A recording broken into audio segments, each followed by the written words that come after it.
Yo, yo, yo, yo, yo, yo, yo, yo. What up, though? What's going on, everybody? It's Aaron Duncan here. Back. I had to use the bathroom. So I'm out of breath, but I appreciate you guys tuning in with your boy. It is I, Aaron Duncan, with the necessary blunt and sports talk.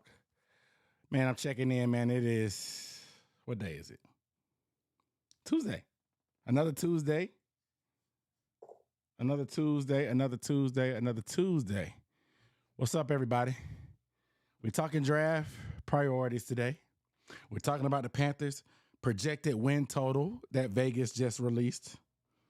And we're going to talk about what defines success for the Panthers. And also, I'm trying out this new software I got. Well, not software, hardware.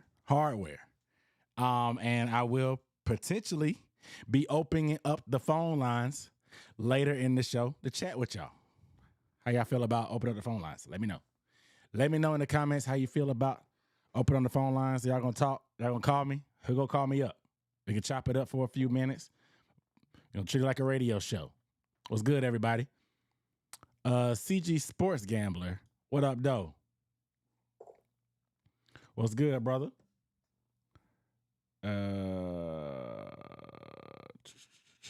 What's good, brother? James Allen Panther, what up, though? Said Duncan about to drop some knowledge. You know what I do. I do what I can when I can. Chuck B, what up, though?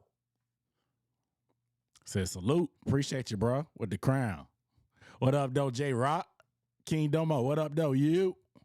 Kenneth, what up? J Rock, what up, though? Panthers double dipping receivers getting boys for the future. They pay with your RT contracts. Pause up by King Carolina. Rod Jones, what up, though? What's good? Ghost Daddy, what up? Antonio McCallahan. Ooh, almost beat me. What's up, man? What's good, brother? Say, hope it come out all right. Austin, right? What up, though? Brene, what up, Dump? What up? Say, my mic is low. Turn that thing up. Is that better? B Dukes, what up, though? Say, where's the Gilly signing? I don't know, man. I don't know. Will Brown, what up, though? So open them up. Open the phone lines up. All right. 40 time came in handy for that bathroom sprint. Hey, man, you see I got to get my cardio up. I'm still out of breath on this mic. Little bit. My guy Marcus, what up, though? What's good? Say, be pimping. Aaron, what up, though? Ain't nothing. You got it. You got it. Splash Shack go crazy. Appreciate it, man. You know I stay with that vintage. If it ain't old as me, I don't want it. If it ain't old as me, I don't want it. I turned the volume up some more. Is it still low? Is it still low? I turned it up. Let me know how the volume sounds. I just turned it up again. Like I said, I'm using a new device. I have to be honest. I'm using a new device. I got a podcast board. I got a podcast board thing where I can get callers in. So that's why I bought it just so I could get phone calls. But this podcast board, it's a work in progress. So keep me posted on how things go, okay? But if you say I'm too low, I could turn it up. I just ain't want to blow y'all face off. I didn't want to blow y'all face off, but I could turn my own volume up personally. My guy Low, what's good, bro? What up, though? I got sound effects and stuff. What I got? I got sound effects. I got different applause now.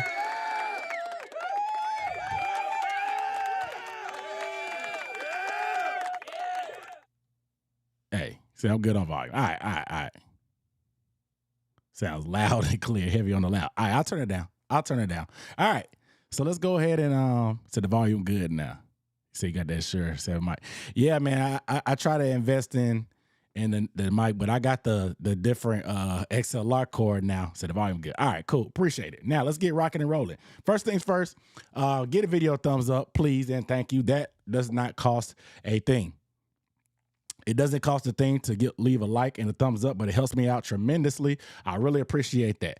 Number 2, get you a cold drink. If you at home, get you a cold drink. If you're in the car, don't drink and drive. I'm not going to tell. I got me a drink. I'll drink for you until you get to the house.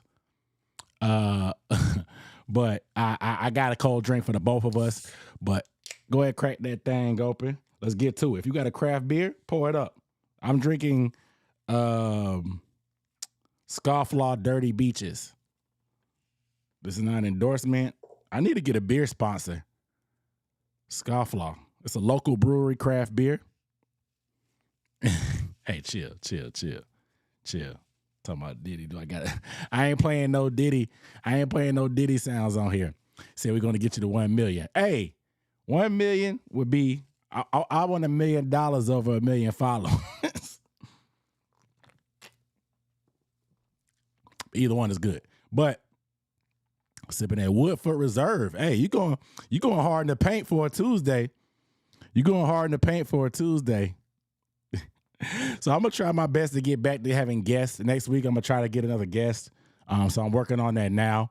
But we're in that space where it's kind of waiting time for the draft. We're in that space where it's kind of like I said, a waiting time for the draft, but we're almost there. It's the end of this month. It's officially April. Yesterday was April Fool's. Did y'all pull any pranks? Did y'all pull any pranks yesterday? Did y'all pull any pranks?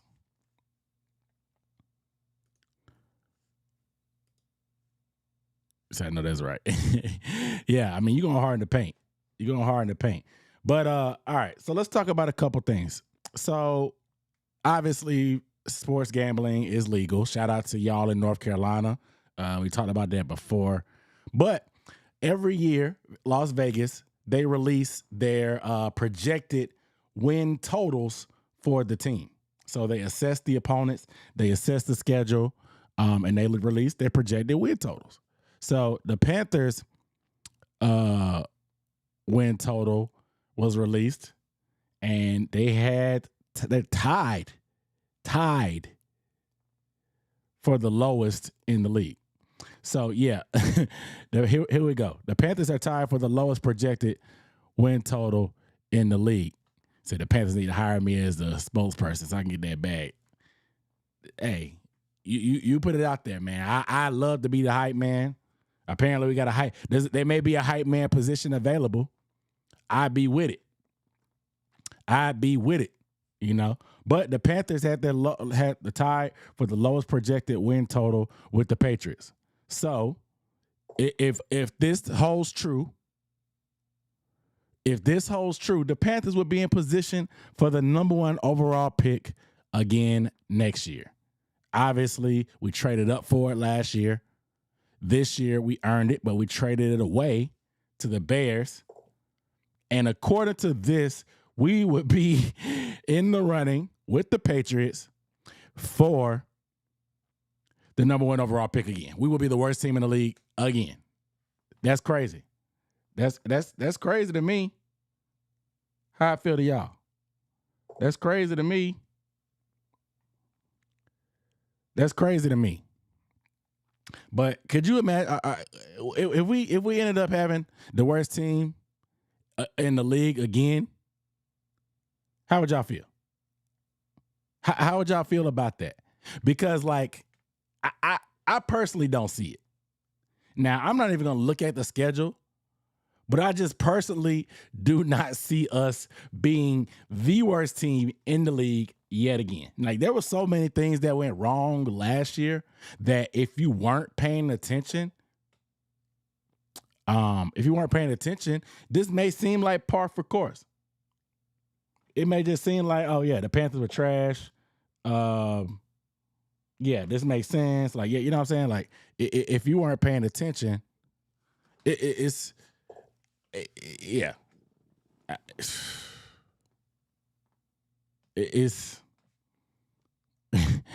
I had to call 988. Dang. Nah, I just don't see it. Now, 4.5 wins. Now, clearly that be an improvement from last year, but it just don't. It just don't. The math don't math to me. It doesn't math to me because I just feel like so much went wrong for the Panthers. There were games they gave away. We could have easily broke that win total last year. The Bears game, we gave it away. The Vikings game was bad coaching. We gave that one away down the stretch. Had ample opportunities to win that game. Those are just two games that come to mind. You know what I'm saying? That we could have easily won. You know what I'm saying? But I just think that this 4.5 is a no-brainer to go over for me. And clearly I'm a little biased because I'm a fan, but y'all know me. I'm not. I told y'all I'm objective dunk this offseason. I'm trying my damnedest not to drink that Kool-Aid. Oh, the Packers game too. Yep, the Packers game too. The Packers game too. Let me say it. Look at the opponents. Hold on.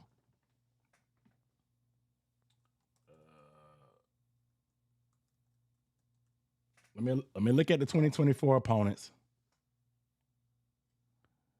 Let's look at the 2024 opponents and see. Let's see. So obviously we got the division foes. We got the Cowboys, the Chiefs, the Bengals. That's some tough ones. I'm not gonna lie. The Eagles, that's a tough one. But outside of that, bro,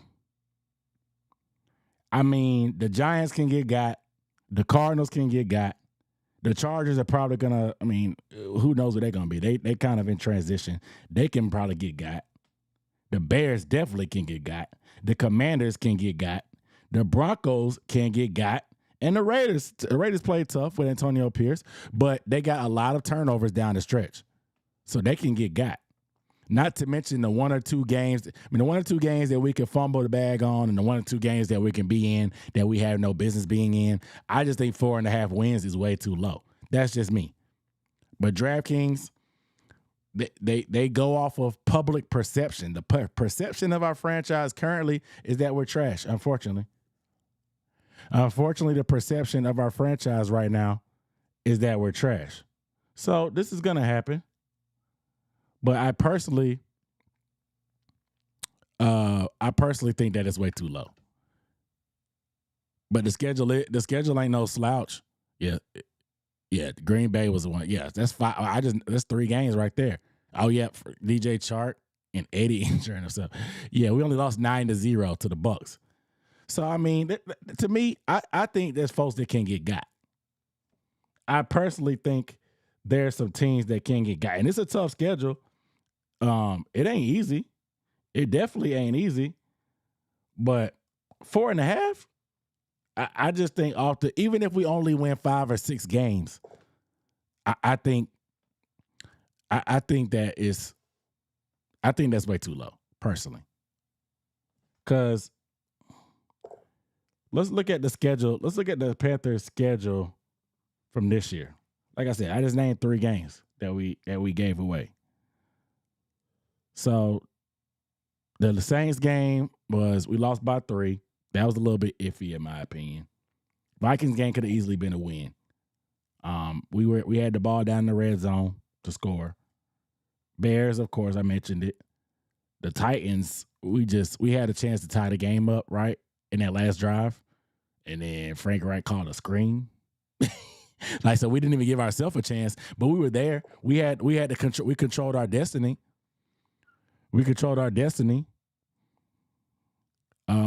Tampa, we lost by 3. The Packers, we lost by 3. We just ran out of time. Had we spiked the ball, we probably could have won. So I mean, there was meat on the bones. There was meat on the bones. But Dylan asked a good question. What does success look like for the Panthers next year? That's what I want to talk about. What does a successful season look like for Carolina? Because obviously we're a work in progress. And I know we're drinking the Kool-Aid. We're neck deep in the Kool-Aid pitcher. And things are feeling good. We've made some smart moves, some tough moves, but some smart moves. Letting go of Frankie, letting go of Brian and trading him, those were tough moves. But we revamped and replenished the offensive line. We brought in some pieces to try to get this defensive line to a competitive standpoint, you know. We traded for Deontay Johnson, so upgraded a weak point in the weapons. We added some vets, and we have some solid draft capital right now. So what does success look like for the Panthers next year? I think just without getting into the record right away, I think success for the Panthers, um, I think success for the Panthers just looks like progress. Now, not on the win column, but you want to see flashes and hope. You want to see them compete, and when they're going to compete, we got blown out a few times. Jacksonville was horrible. Jacksonville was horrible. New Orleans was bad. We lost by 3 touchdowns, but that was kind of like a backbreaker at the end. Dallas was bad. Dallas is definitely bad. Indy hurt because of the way it transpired. Miami hurt because we were in the lead and they ended up turning up on us. And then obviously Detroit. But a lot of the times they're fairly competitive games. That's why we get so hooked on the Panthers. Every week we think we know what's going to happen. They make it interesting enough for us to not turn our TV off, and then they break our hearts down the stretch. I expect it to be more of the same, but I expect the ball to bounce our way a few more times. It seems like Dave Canales has the right mindset. Dave Canales wants to get the football right. What is the football? Don't beat yourself. Put your players in solid position to succeed. Protect the football, as in don't turn it over. And take away the football. Those are 4 things that, like, don't take tactical, like, you don't have to be some Bill Belichick mastermind to do that. Stop getting pre-snap penalties. Stop getting holdings. Icky Ekwonu and other guys as well. And I want to just single out Icky, but a lot of the guys that we had issues with are gone. You know? Stop turning the ball over. You know, don't force it when we don't have to. Run the ball to shorten the game, to take the ball out of the air.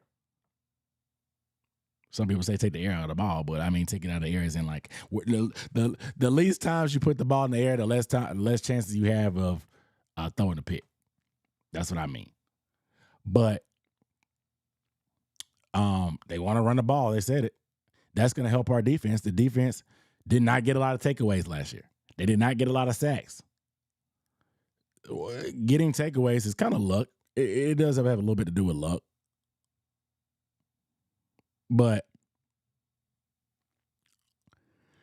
that stuff you can work on. Ooh, excuse me. Fundamentally, it's stuff you can work on. It's not that complicated to get better at that. The ball is not. Sometimes it don't.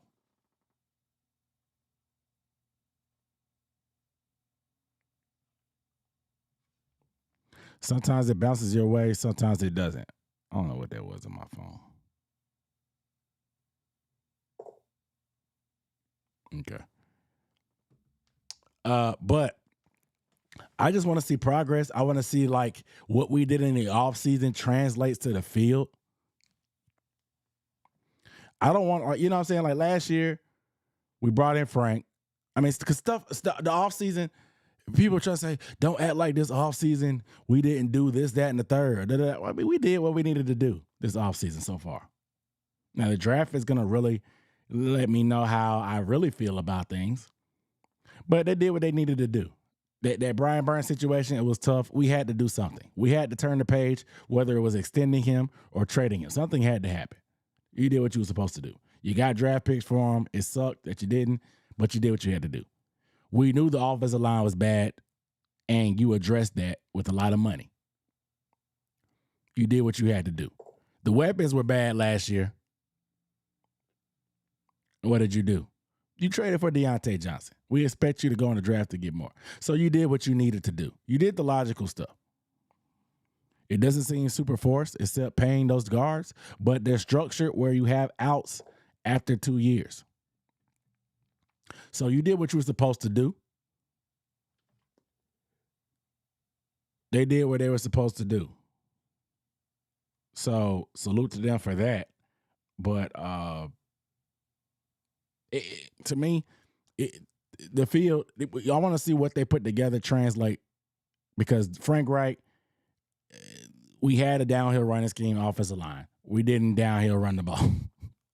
It was just clearly the front office and the coaching staff was on different pages. All they've been preaching this year is continuity, being on the same page, chemistry, being on one accord, just doing what they need to do.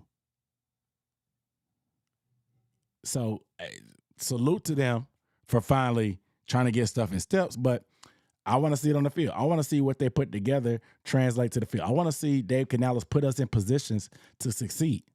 Now, the talent is going to be the talent, but I don't want to see us getting out-coached on a weekly basis. I don't want to see us mismanaging timeouts, mismanaging the clock, up against it with the play clock every time out of the huddle, doing too much out there on the field where every time we're fighting every time we're fighting against the play clock. I just don't want to see that.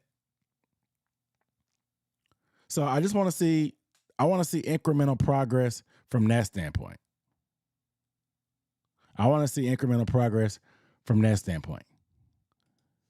Shout out to my guy James Allen Panther on the Super Chat.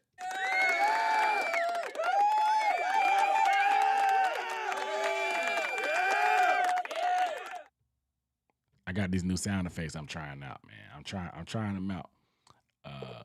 But I appreciate it. He said, you think we trade Brown for more picks? I think that would be ill-advised.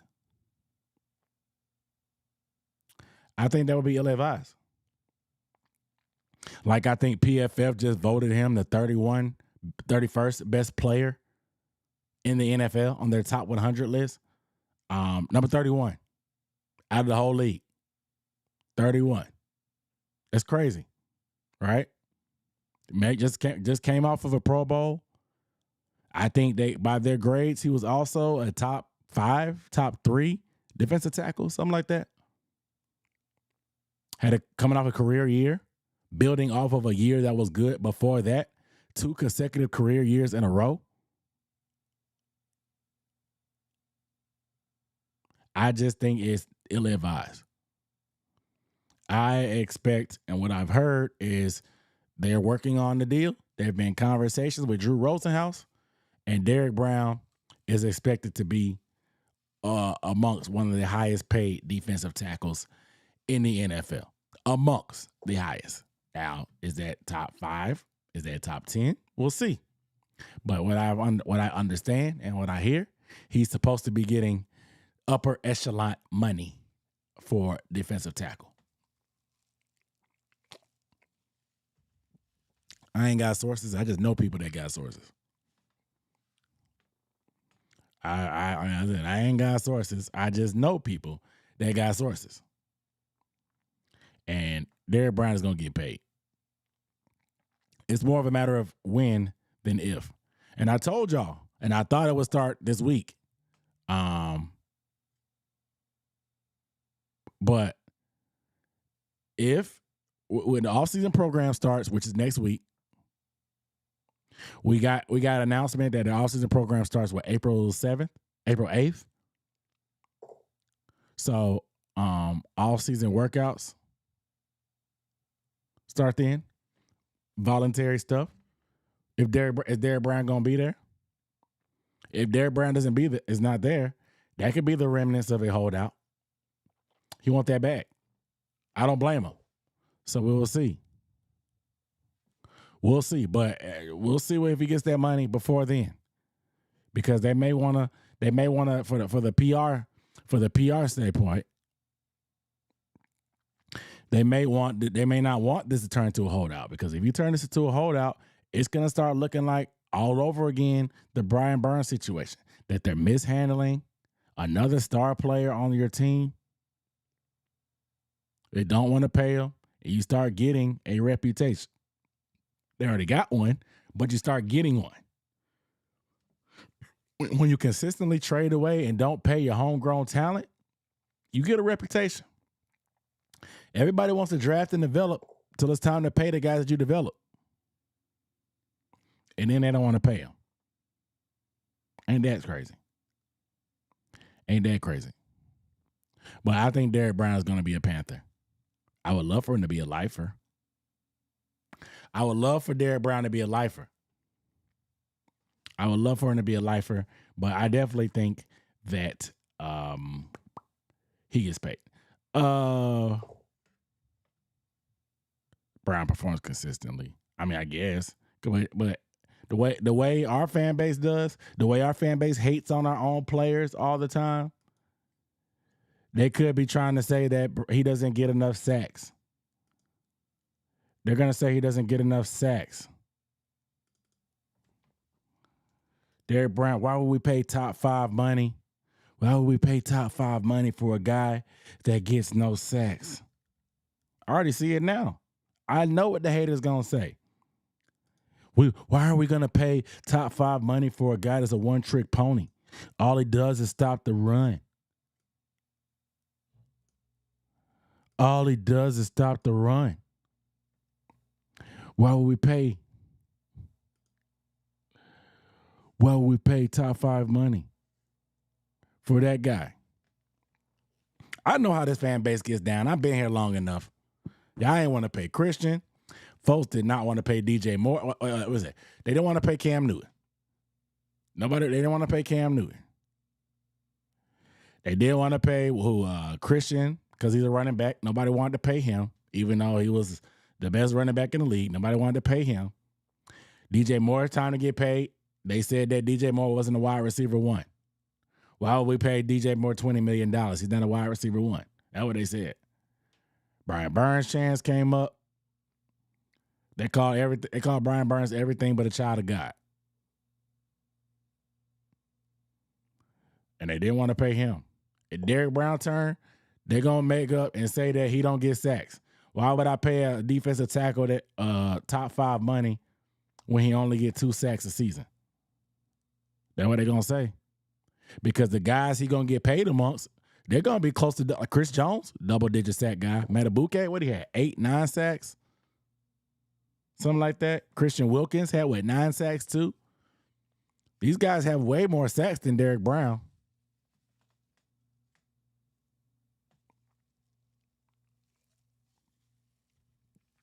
I already know how it goes. I ain't new to this. I'm true to this. I know how they do. Shout out to my guy Circle K20 on the super chat. I feel like a radio DJ. I feel like a radio DJ doing this.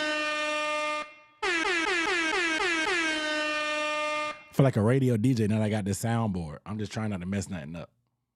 It got everything, bro. This thing got everything.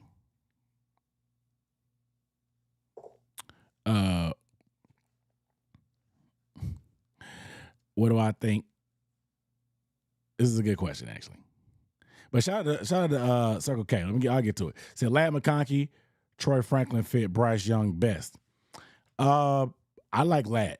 I love Ladd, actually. I'm a little bit more open to Troy, but I would not take Troy with 33 or 39. I think we're going to trade back.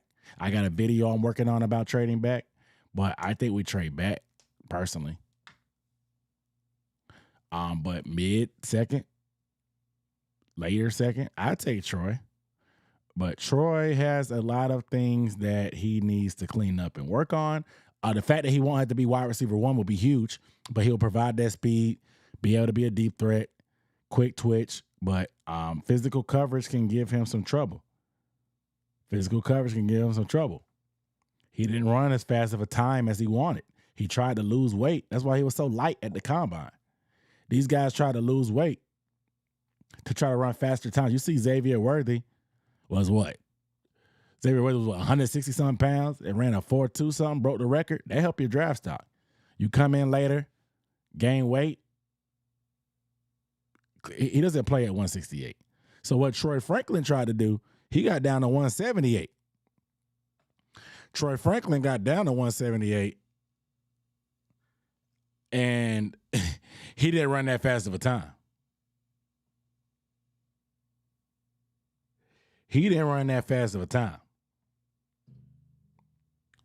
So it backfired for him. So now you look light and you look slower than we thought. You're 178, but you're not running 4.3 like we thought you had. You ran the 4.4s? Or what Troy ran? So Troy is an interesting thing. And I mean, the speed is whatever. Those tests, they only hold a certain amount of weight for me anyway. But physicality, physical coverage, press coverage, those are the type of things that he has to work on playing through. He's athletic. He was, not tall as he thought. He was a 6'1", not 6'3", like he was on paper or whatever. Doesn't really play above the rim. Very twitchy, very fast, very explosive.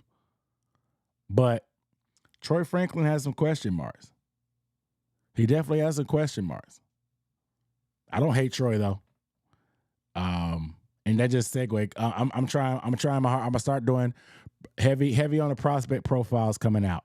I got a running back video coming out tomorrow, and I'm gonna unload the clip on running back prospect videos. So y'all stay tuned for that draft content. Shout out to my boy FPFO Dylan. Appreciate you on the super chat. Said make sure you like and subscribe. Appreciate you, Dunk. Hope the baby as well. She is growing like a weed. I don't know what just happened. Like she growing like crazy. Like she was a little bit smaller. She was trying to get her weight up, but all of a sudden she just blew up. Now she always hungry. Always want to eat. She done jumped up diaper sizes. Now we got to go trade in diapers. It's just crazy. Fatherhood really is crazy. Shout out to Baby Dunk, though. Lil Dunk. That's what I'm going to start calling her. Lil Dunk. She is Lil Dunk in my eyes. Appreciate you, though. Anthony Montgomery, what up, though? J. Hudge, what up, though? So the Gauntlet and Steve Smith flip your whole perspective in that 40140. Shout out to Steve. But don't let Steve sway your opinion. I'm just going to tell you that right now. It ain't got nothing to do with Jonathan Mingo.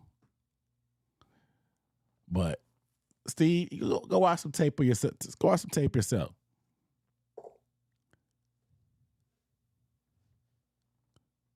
Said Duncan's cooking. Appreciate you, bro. So I think we stay at 33. Trade back. Micaiah Smith, what up, though? Been saying it. What up, though? Really, yeah. Yeah. Yeah, definitely worth it.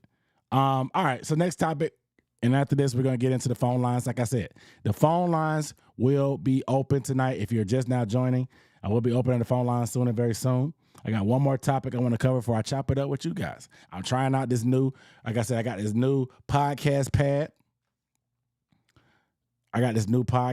Shout out to y'all. For everybody that super chatted, everybody that watched the ad and didn't skip the ad, that helped me get some ad money, I was able to upgrade my software. I don't really do nothing. When I get super chats and AdSense, I try to invest it in the business. And got this podcast equipment. I'm not going to lie. I'll buy a vintage hat every so often. But most of that stuff come out of my pocket. But the YouTube money, I invested in the business. And I got this pad. So shout out to y'all.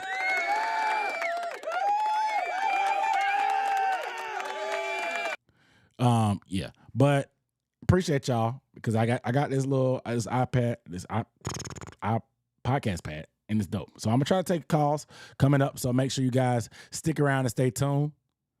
I know I ain't got no radio phone line, so I may be beeping in when y'all be calling, blowing it up. And don't call me after the show. Some of y'all do that. Y'all watch the replay and y'all call me after the show. The phone line, I'm going to put it on Do Not Disturb this time, but y'all be calling after the show when it's not live. It ain't no voicemail on. It is a voicemail. And some of y'all be leaving voicemails if you got to catch it live. You got to catch the live if you want to catch it on the phone line. But y'all be calling after hours. You calling all types at night. Y'all be on third shift working, watching the show. Y'all call in. I'm like, man, the show over. Track 49 said, rock on the channel. Appreciate you. So let's talk about draft priorities. So the Panthers obviously are at 33 and 39. Word has come out this week that they're more likely than not, the Panthers will be trading back. Like I said, I'll have a video coming out that'll put a little bit more scientific thought Scientific thought, the thought process and the math and the analytics behind trading back and why it's probably a good option. But what are their options? What position is the priority? Because if we sign Gilmore,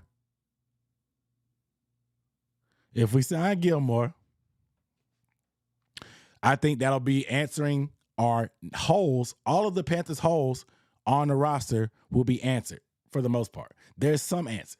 Whether it happens good or bad, that's to be told. But there's something there. There's not a glaring hole. There's not a glaring hole or need on the roster if we sign Stephon Gilmore. Personally, that's how I feel. You may feel different. Obviously, there can be upgrades made, but we've addressed a lot of the problem spots on the roster. We added A'Shawn Robinson to revamp the run-stopping defensive line. To replace Brian Burns, we got Clowney and Wanham. We brought in Dane Jackson to get rid of Dante Jackson. We spent money on the guards to revamp that. Got Deontay Johnson to get better receivers.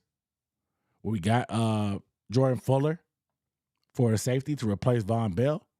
So no really glaring needs or holes right now outside of corner. But like I said, hypothetically, we signed Gilmore.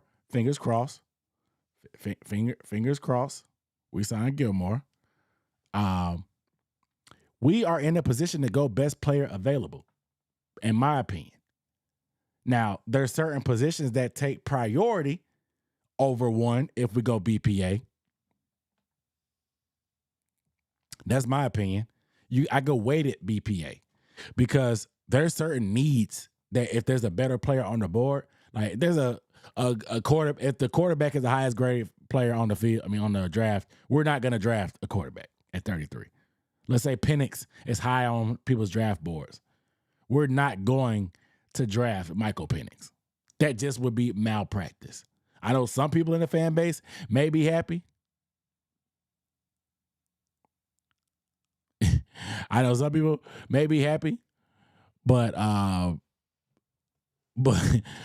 Michael Penix, drafting Penix at 33 would be malpractice. And he, like I said, he may be the BPA at that point. He just might be. But that's just not gonna matter. Like I said, weighted BPA is better. I think a corner holds more weight if he's a BPA versus a guard. If a guard is on the board, a pure straight guard, and you have a corner and a guard, let's say it's guard number 2 and it's corner number 4. Corner number 4 is going to hold a little bit more weight depending on your grade. It's just about needs. You got to prioritize that. But my question is, according to ESPN, they dropped an article today about the draft needs. Shout out to Jordan Reed. Shout out to David Newton too.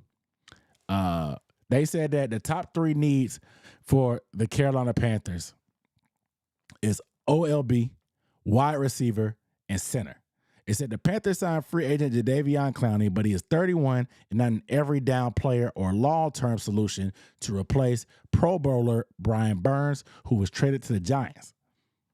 I said that, and if you watch my film breakdown yesterday, I dropped the film breakdown on the whole D-line. I talked about this. I said Clowney only played 56.5% of the snaps for the Ravens. It was still able to get those 9.5 sacks. It's mainly because they kept him fresh. At the age of his big age of 31, you definitely want him being fresh.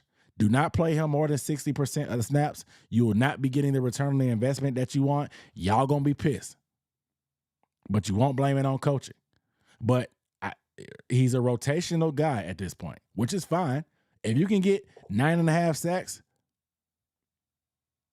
if you can get 9.5 of the sacks playing only a little bit over half the snaps, I'm cool with that. But like I said, if you watch my film breakdown, you already know about this. Next up, it said neither are DJ Wanham and Kaylavon Chason, who were signed in free agency but are still in prove it mode. Now, of course, when I dropped the video and I told y'all about DJ Wanham, about him being an ascending pass rusher, about them saying he's an ascending pass rusher, and that a lot of his sacks aren't created equal. Y'all saw the 8 sacks and said we replaced Brian Burns for X amount of dollars. when sacks aren't everything. And I'm not going to get up here and argue with y'all about Brian again because y'all did it on that video. But Wanham is a developing guy. He's a proven guy. He's got to prove that outside of that Brian Flores system where they scheme open opportunities for a lot of guys, that he can be a good player. Y'all got so pissed at me for talking about Wanham. I wasn't bashing him. Y'all be all here all day talking about system quarterbacks, but they don't want to talk about players benefiting from other systems as well. DJ Wanham benefited from that Brian Flores system. It wasn't me bashing him. I showed video evidence. And David Newton actually agrees with me.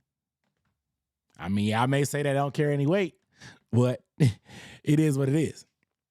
As the article continues, it says Carolina added former Steelers wide receiver Deontay Johnson in a trade. But after him and Adam Thielen, there's not much.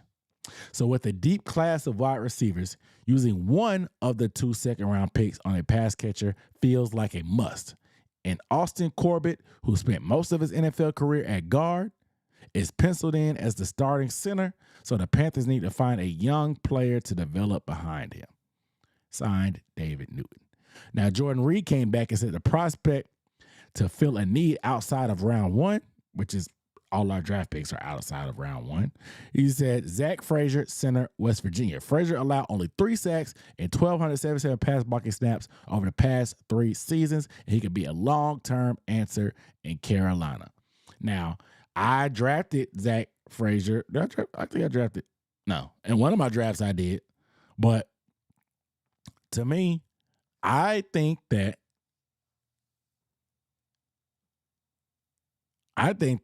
corner should be on this list.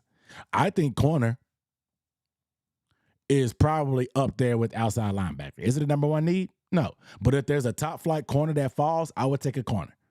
I feel like this class of corners, if you can get one of those first round guys, snag them. I think there's some depth in later rounds, but I think that if a top flight corner falls, if Nate Wiggins or Kool-Aid McKinstry falls, go get him. Go get him. I took him in my latest mock.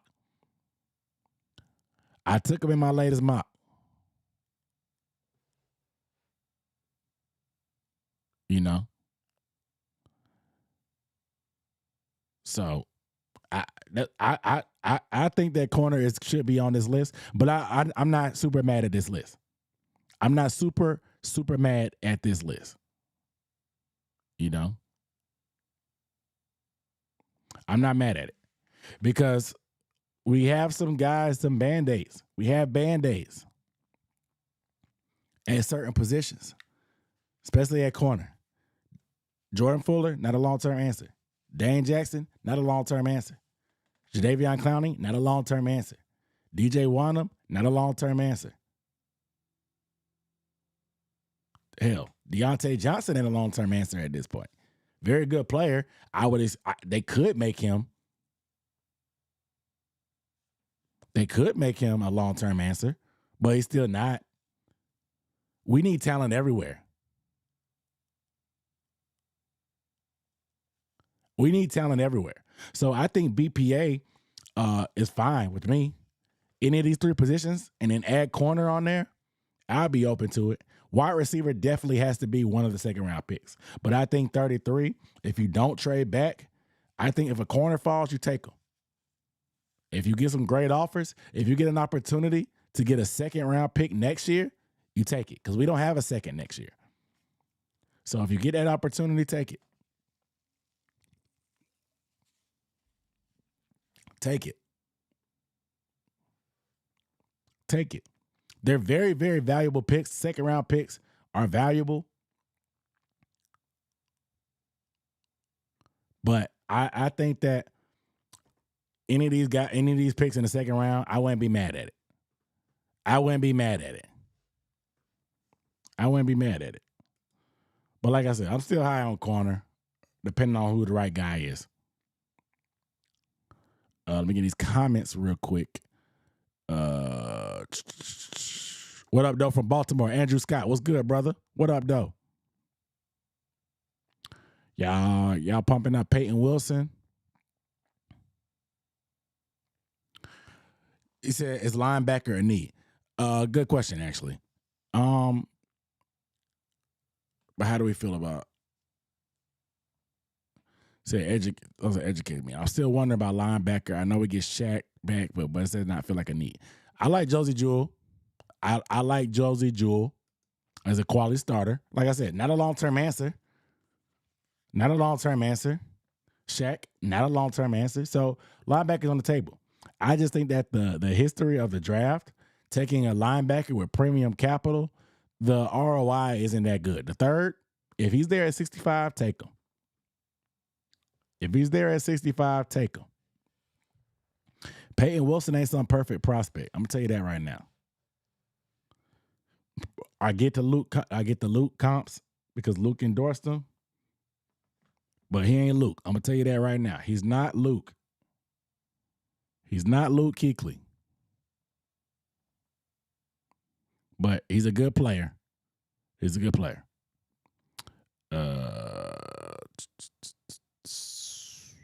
If we could get more receivers, yep, we need a corner. So hope Kool-Aid falls. Panthers can't prove anything. I mean, yeah, of course. We're just talking about on paper. I mean, Vegas released the win totals, not me. I'm just reacting to it. I know it's early.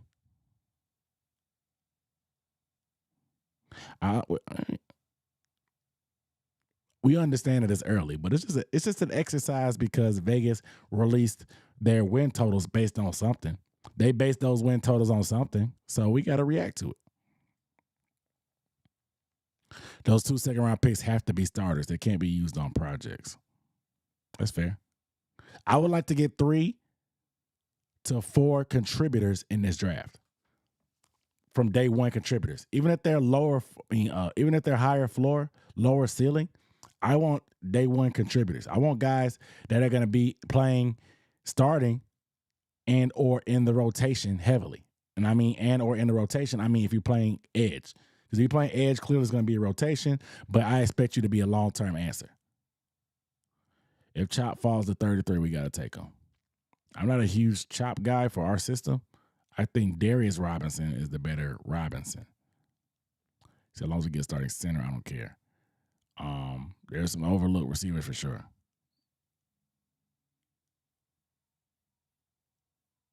Said Lassiter. It's basically DPA. So Deion said, especially when we don't need a wide receiver. Second, we definitely need another edge piece. Kyrie Jackson, Jermaine Burton, Peyton is trying to pull the Zavala move. Bro, y'all see it, right? Y'all see it, right? You see it, right? Because Peyton Wilson saying, I love Luke Kuechly. Luke Kuechly's the best player. He said the best player to ever play in the NFL. Is that what he said? He said Luke Kuechly is the best player to play in the NFL ever. I'm like, all right, man. All right. I'm not even going to call it glazing. You gassing. You gassing up Luke. I like Luke. I would argue with somebody if I felt like it that he's the best linebacker. They'd probably push back, of course. But the best player? Come on, man. Come on, man. Come on. Come on, man. Bro wants to be a Panther. He pulling that NC State move. That's that NC State propaganda. Zavala did the same thing. He text Scott Fitter. He texted Scott Fitter and said that he wanted to be a Panther, and it worked for him. It didn't work out for us. But we'll see.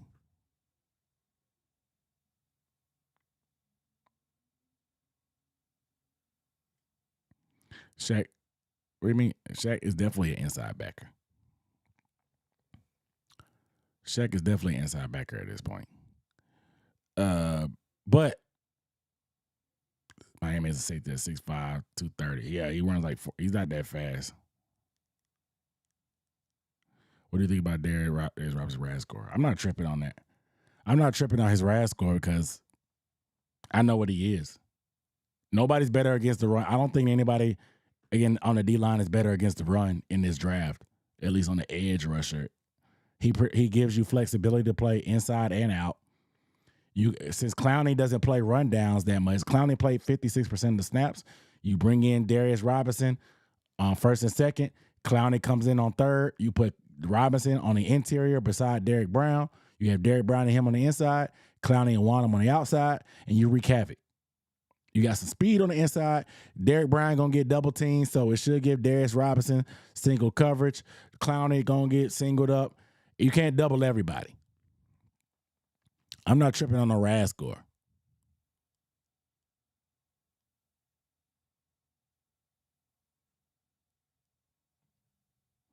So I don't think Wilson is worth the 33. I personally don't. I like Edgerrin Cooper, to be honest, a little bit better.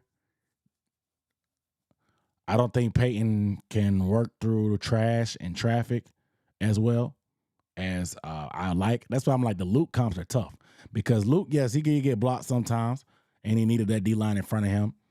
But I think that the smarts, the diagnosis, the speed to get to the ball sideline to sideline, Luke was smart enough that he could jump plays early and avoid blocks and outrun blocks and get through trash.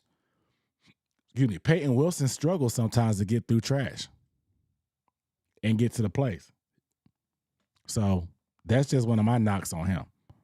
I personally wouldn't take a linebacker with a premium pick. You can find those guys round 3 and develop them. I think the learning curve for linebacker is so tough in the NFL that these guys don't usually come in and have a day one impact. It's tough. It's tough. I think I'm gonna make a video about the statistics of every position, just analyzing the value of drafting guys where, like, because somebody made an article about the top 10 the top 10 highest paid guys at each position where they were drafted, and linebacker was a little bit down the list. I think the average draft position for a top 10 highest paid linebacker was like 3, maybe 4. I think it was like 3, round 4 in between there. And so, like, spending premium capital, which is 39, is premium capital in my opinion. It's premium. I don't think that's the best way to go, personally.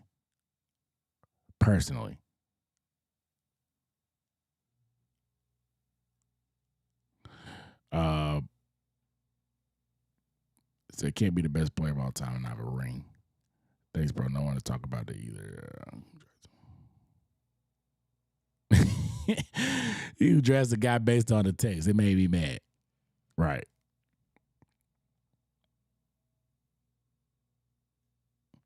Are we good with Tuttle? Probably not. I think we may get I think we go interior D line in the draft regardless. I think we either get a pass rushing interior D line or a big body guy to anchor the middle. Personally. My boy Zay gone fed. What up, though? Said Fitter drafted anything Tapper told him. Said, Lo said, I better not hear the word conviction. Conviction means eviction. Conviction means you need to go to prison.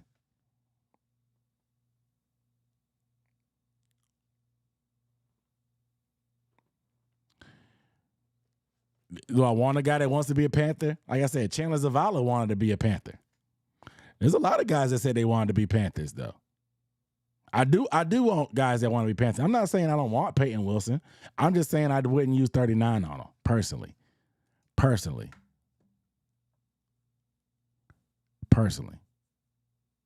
Miami James Williams, Kyrie Jackson, maybe. There's some big DBs. Shaq is going to be fine. Shaq broke a bone. Shaq didn't tear no ligaments. Bones are fine. But as bad as it sounds, breaking a bone is not the worst thing in the world for football players. Bones going to heal quickly. Ligaments don't always come back together as strong as they should. That's when you hear ligaments. Dara said, "What up, twin? What up, though, twin? Bro, I got a question, and I may date myself."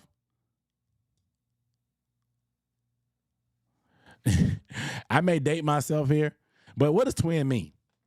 Talk to me, y'all. What does twin mean?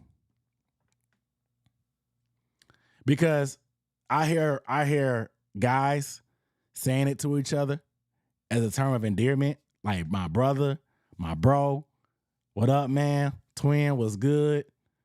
Like, you know what I'm saying? I, I I hear it then. But then you got that little song that went viral where old girl is calling her man twin.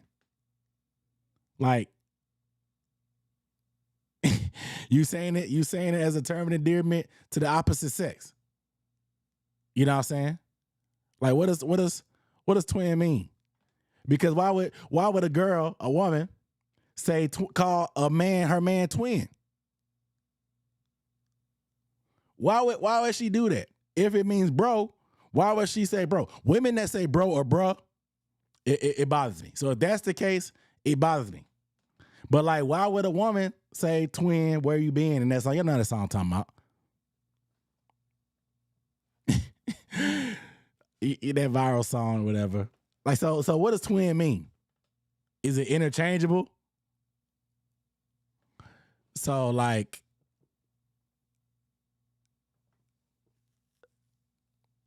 why would it's your bro, but the girl said twin. And then you got what, Coi Leray? She dropped that one song that called like me and my twin and them. Yeah, that sounds like my friend, my companion. Cool. Like I get that, bro. Twin. She said, even Coi Leray said it in her song. But then Shawty called the dude twin. Say, twin, where you been? Like make it make sense to me. I'm a 90s millennial. I was born in 91. I'm not that old, I don't think. But it's making my head hurt.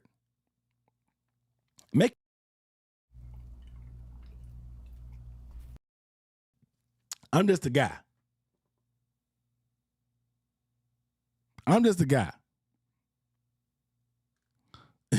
Twin isn't interchangeable. She got it wrong. So you're saying that. So Supernova saying that she was kind of saying we just alike. So they was just saying they just alike, the equivalent.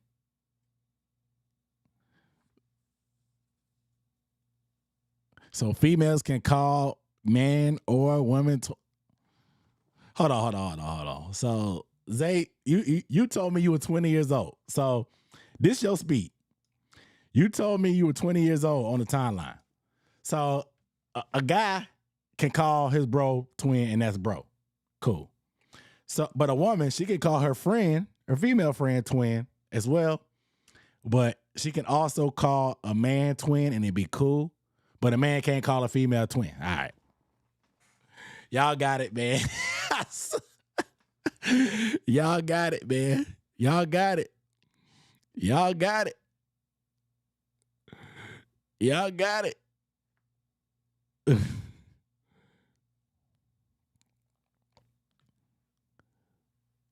Said twins always something. I don't know. So some of y'all saying y'all don't know why she said that. He said I gave up on catchphrases 10 years ago. Said it's another for my brother when guys use it. Said twin, I thought twins somebody they look like me. You would think. You see your homie, but like, what's good, twin? Say, I don't call people that. That's just a city girl still in lingo trying to sound like a dude. Okay. Add another term of endearment for black people.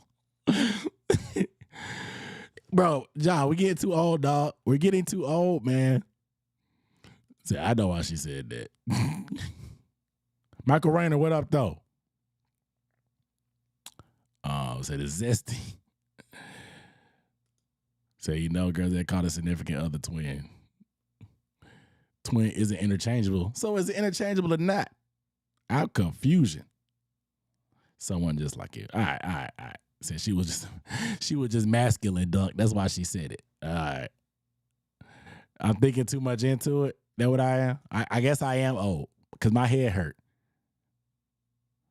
I've heard people say that at the barbershop, saying twin. Yeah. So he called my female homegirls twin. So I'm even more confused. So it's time to get my rocker off the porch back in my day. You know, I feel like one of them get off my lawn. I feel like one of them get off my lawn old men. Trust me, I'm old, man. Paul, lighten up, dog. Lighten up, dog. You gotta lighten up.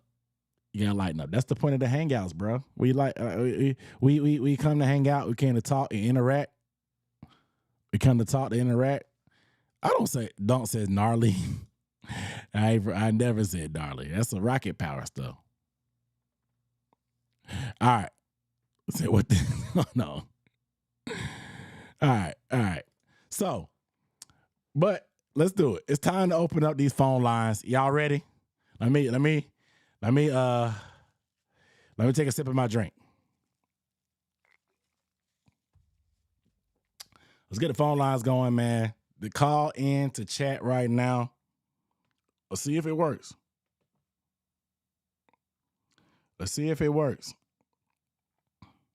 I got the phone lines open. If you are available, come holler at me. Let's talk a little bit. What's on your mind? You want to talk about draft? You got a question? Keep it PG. Keep it PG. Keep it PG. You know what I'm saying? Please keep it PG. But let's talk about it. So they know how to talk properly. What am I gonna look up Rashad and Dave? I gotta get a collab with Rashad and Dave at some point, man. I haven't chopped it up with them in a minute.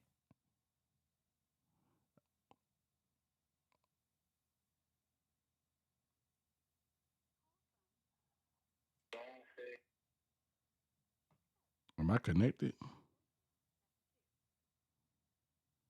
Hold on. My bad, brother. Give me 1 second. Call from Dave downstairs. to accept. Somebody hung up. It was Dave or something. It was Dave something. Yeah, keep it PG. Somebody tried to call in. My Bluetooth wasn't working. Let's do it.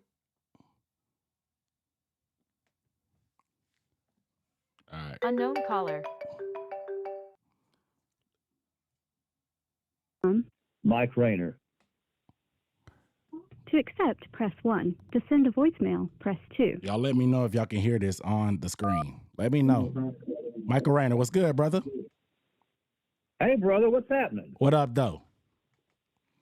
I'm here for you, brother. Like I said, trust the old man. I know how women are. You just got to roll with the punches, brother. Trust me. Wisdom. I'll take that wisdom. What's on your mind, man? What you want to talk about? Trust me. Well, let's talk about our defense. Okay. What's on your mind? It seems to me like we're putting it together. I think if we got a weak link, maybe it's in our defensive backfield. Did we hear anything more on our with my South Carolina man we're trying to pull in? Clowney? I can't think of his name right now. Gilmore. Yeah. Have we heard anything else on that? Not yet. I was expecting something over the weekend. Me too. But nothing arose. So I'm a little nervous now. I'm not gonna lie, but I still have. If he hasn't signed with anybody else, I'm still hopeful. All right, so that's where I'm at. Yeah. But I agree with you on the defensive backfield. Go ahead. If you look and read in between what Clowney said, it's like he has an inside link to him that maybe he knows he's coming our way. From what I understand, it's a little bit of back and forth on the contract. I don't know what that number is. I mean, he's a 33-year-old corner, so I understand that they not want to overpay for that guy. But that's what I hear, and I don't have, like I said, I don't have sources. I just know people that have sources. So that's where I'm at. Yeah, I got you on that. What's the scoop on our Horn? I mean, he's a great DB if he can stay healthy. You know, every time he takes the field, it scares me. Yeah. Unfortunately, that's the nature of it. But I just think his talent is too good that you got to take a shot on it. And I think I agree. He has one more year left. that fifth-year option is there. That fifth-year option is on $12 million. I wouldn't pay him an extension anytime before that. Within the, you know what I'm saying? I would kick that down the road. I would make him prove 2 years in a row that he can stay healthy. Because if he plays all 17 games next year, I think he's a top 5 corner. But I wouldn't pay him right away. I'd make him do it again. You know, and I agree. And then go from there. I agree. Because, like you said, if he can stay healthy, he is just a great DB, and he's really a feather in our cap. But we got a few spots else we need to. What about safeties? Have we pulled anybody in worthwhile? I haven't heard anything about draft wise, but we got Jordan Fuller. Jordan Fuller played with the Rams. I remember him. And I think we got a guy named Nick Scott, if I'm not mistaken, but he was a little suspect. He got benched last year for the Bengals, but he's a rotational guy. We got a lot of we did a good job plugging holes, but we don't have a lot Troy Hill? Troy Hill is back. Troy Hill's back playing nickel. Okay. I'm good with that, but we don't have a lot of long-term answers at any position. Outside of pretty much Derek Brown. I mean, JC could be one, but as we talked about, the injuries. So yeah, but if you look at Derek Brown, you look at our defensive line, you pulled in Derek Brown. To me, is the best defensive tackle in football, period. I ain't gonna argue but with you. He's underrated because of us not winning any games, but he's awesome. Yep. I'm not gonna argue that. But then you got Clowney, and then you got who else? What was the guy we just pulled in? The big tackle. Ashawn Robinson was a tackle. He's more of a run stopper. There you go. He's not a pass rusher, but I think our run defense gets a lot better this year. Oh yeah. What about our linebacker crew? How are we looking on that, you think? I'm good. I'm good with Shaq. Shaq, he broke a bone. I talked about it a little bit earlier. As long as you don't tear a ligament, I'm good with that. And he pretty much hurt that in week 2. So he's probably 7-8 months removed from a broken bone. So if he's not good by now, I mean he was putting weight on it during the season on the sideline. So I think he'll be fine. And then Josie Jewell was the guy that played with a Giro. But I know him. Yeah, he's a solid starter too. So. You know something? I'm not going to say what I really on the positive note, because every year I do, things don't go that way. So I'll just leave it at, let's just see. Maybe that's the crown jewel we need. Let us just see what happens. I'm not going to open my mouth this year yet. I think it's time we're overdue for us to get lucky about something. I think getting lucky will be J.C. Horn playing 15. I'm gonna say 15 games. He is 15 games. I think that takes our defense to another level. But people say they're calling in. So what's your last word, man? How you feel about the 4.5 wins that Vegas has predicted for Carolina? You think that we're going over that or we're under going that? above? I would say, like I said, I don't want to jinx it, but we're good for that. Yeah, we're good for that. Yeah, I guarantee you. Yeah, thanks, though. Yeah. We gave too many games away last year. I think we'll be better, man. But I appreciate you calling in, man. I'm going to get on to the next caller, man. Take it easy. All right, brother. Take care. All right. Bye. Call from Dara. To accept. Yo, what up, though? What's your name? Where you from? Yo, Dara. I'm the one who typed in, what's it called? I'm the one typing twin. What's up, man? Where you calling from? Dallas. Dallas, Texas. Shout out to Dallas in the building. Yes, sir. Big D. Yes, sir. Had to get on here. I feel sorry for you having to put up with these Cowboy fans all day, every day, because it's a lot of them over here. So I know you deal. I know you deal with a lot of them out there, man. What's on your mind? Hey, especially after last year, I just got to keep it down. I just got to let them have this ambition.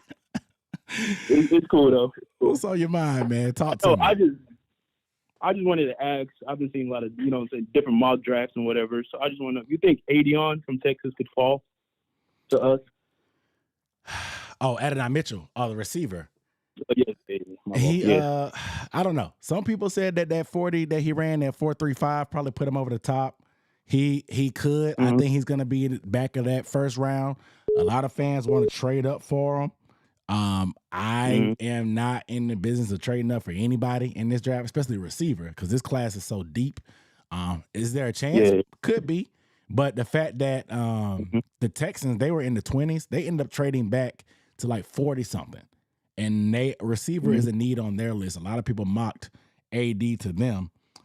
That tells me that a lot of teams have faith in this receiver class. So I don't think I'm not as high on AD as a lot of people, but he'll be in that, I think, in that mid-20 range, so close. But it just depends how everybody weighs that combine, because there's some red flags in my opinion out there about him. But he's a guy that is uber talented. He would probably be a solid fit for us. And I know a lot of fans like him. Yeah. And just another question real quick. It hasn't been talked about a lot anymore, but what do you think about Derrick Brown's extension? Like, is that going to happen? Is that not? I think it goes down. I just think it sends a terrible message if they they've been doing it for years, but if they continue to let homegrown talent walk out of the building, man, like that's not good for team morale, but it's not good for in the future when you're trying to sign free agents. Like, what kind of message are you sending? Because Christian McCaffrey's gone, DJ Moore is gone, J.C. Horn is around, obviously, but he's not coming up yet. And then you got Brian Barnes is gone, and then Derrick Brown, who's bona fide by many people. DJ Moore, but Derrick Brown, bona fide top five D tackle at his position. Like, how, what do you, if you're good, you don't get paid, and if you're not that good, you don't get paid either. So how do you get paid in Carolina? It sends the wrong message. So if you're not going to play your good players, like, what are you doing to build your team? So that's just my thoughts. Yeah, and lastly, I just want to know, you finally understand what twin mean, or you got it now? Like, what's the word? No, I'm actually more confused now than I was before. I guess it's interchangeable, so I'll stick with that. But I'm lost. Yeah. Hey, I'm not gonna make you any more lost. I'm gonna just let you figure it out with time. You got it. I appreciate you calling in, man. Take it easy. Good. Yeah. Yes, sir. Have a good day, man. You too, man. I know y'all calling in. Y'all got the voice. I probably sent y'all the voicemail. If somebody's on the line, I don't have a hotline for keeping you waiting and on hold. It's just first come, first serve. So it's a free for all, unfortunately. You got somebody call for Charleston? Will Brown. To accept, press 1. To send a voicemail, press 2. What up, though? What's your name? Where you from? Will Brown. You know who it is. Shout out, Will, man. What's going on with your brother? What's good? Not much, man. How you been? I'm good. How do you always get into the phone line every time I open them up? You always get in. Like, the lines are jam packed. People calling in, beeping in. I'm sending a bunch of people to voicemail, unfortunately, but you always find a way in, man. Because I've learned a thing in life called time, and you just gotta wait till everyone says, "All right, I'm about to get out of here." I got you. What's on your mind, bro? Well, first off, once again, congratulations on Lil Dunk. Yes, sir. Appreciate it. I know it's not the same, but I actually just met my niece for the first time a couple weeks ago. So, man, I mean, they're crazy. But I just want to talk about, the draft and everything. And one of the things you addressed as a need was linebacker, which I agree. Yep. And you know me, you and I, we've been talking on Twitter a lot, or X, whatever they call it now. And I kind of like Wilson, I lean towards Cooper, but to be honest, and I know it's looking way too far ahead to next year's draft, but Harold Perkins out of LSU, I really like him. The guy's been able to play everywhere and dominate. So I think at linebacker, that's what I go with. But everyone's talking about what we should do in the second round. I'm open to trading back, saying that we already have 2 picks. And like you've been saying, everyone's been saying, this is a wide receiver deep draft. So, I mean, you know me, I love Xavier Legette. I have a bias, me going to South Carolina and everything. And actually, I'm trying to do a story on him, a profile story for a class right now. So who knows, I might be able to get some sources here. Oh, okay. But I just think edge is still a need, and maybe not as an instant impact guy, but I know we worked out Isaac from Penn State. We're bringing in Keelan from Western Michigan. Oh yeah, Marshawn Neal. Yeah, and I just think we have a lot of flexibility in the second round to where if a Penix falls, if a Bo Nix falls, that there's going to be teams needy to get those guys that they weren't really in the position to get one of the top three, and now they find themselves like these are still starting caliber quarterbacks. Yeah. I could find ourselves maybe trading back a little bit late into the second, maybe mid-second, maybe picking up a fourth, maybe fifth-round pick. Okay. What? How far back are you comfortable trading though from 33? What's the line that you'd be like, okay, I'm not crossing that? So, because some people are like, I saw Mike K from the Observer. He traded, I can't remember if he traded 33 or 39, but he traded that one all the way up to, I think he traded for a third. He went all the way back to the end of the second round and ended up picking up a second next year and some other stuff. Just to go ahead, because we know we don't have a second next year. So if we go back far enough, we can clearly get another second next year, maybe even more, plus that, obviously. But how far back? What's that line for you? For me, I've been doing mock drafts like crazy, actually. I've been a fiend about it. Yeah. Actually, it's a little bad. But I've never traded past 45. Okay. Just because, for the most part, there's too much talent in the second to where I'm comfortable with passing up, whether if it's a Leggett, a McConkey, a Mitchell, which I'm like you, I'm not huge on AD Mitchell, but I understand the hype around him. But just because there have been, like, if Darius Robinson falls to 33, you got to take him at 33 because someone's coming for him. Yeah. But I think 39 is the one that I'm flexible with, or depending on how the draft falls. And that's really what it comes down to, because at the end of the day, it comes down to who is Carolina comfortable with and who's Carolina's guy. And I know everyone hates Mingo, or like not hates, but it was against a pick. But at the end of the day, someone in that building was for Mingo, and if that's your guy, go for it. I'm a firm believer if that's who you think, if that's who you believe in, there's no such thing as reaching. Now, DJ Johnson's proven someone wrong right now, but I just think it all depends on who's there. But I'm not trading further than 45 just because there's just too much talent there, because we do need a center, whether if it's a Zach Frazier or Christian Haynes out of UConn, or a Van Pran, or Cedric Van Pran from Georgia. We still need a tight end, where I've been seeing that Texas tight end, Sanders fall, who I'm not opposed to taking. And then I'm with you. I still want a corner, whether it's Cam Hart or Keelan Carson, I think his name is. Yeah, Keelan Carson. Renardo. Yeah, or Renardo Green. I just think we need depth, because Troy hit, whether or not we sign Gilmore, like we were talking about, if Kool-Aid falls, Stephon's not going to be here forever, along with Troy Hill. So we need to build someone with J.C. Horn, because I'm a firm believer J.C. is going to be who we all think he's going to be. Yep.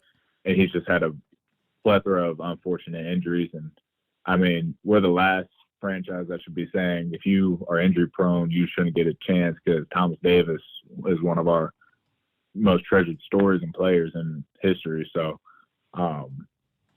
I just think JC's going to be that guy, and we just need to find someone to pair next to him, which we hope CJ Henderson was going to be, but Mike Evans changed that narrative. Yeah, I wouldn't let Stephon change that.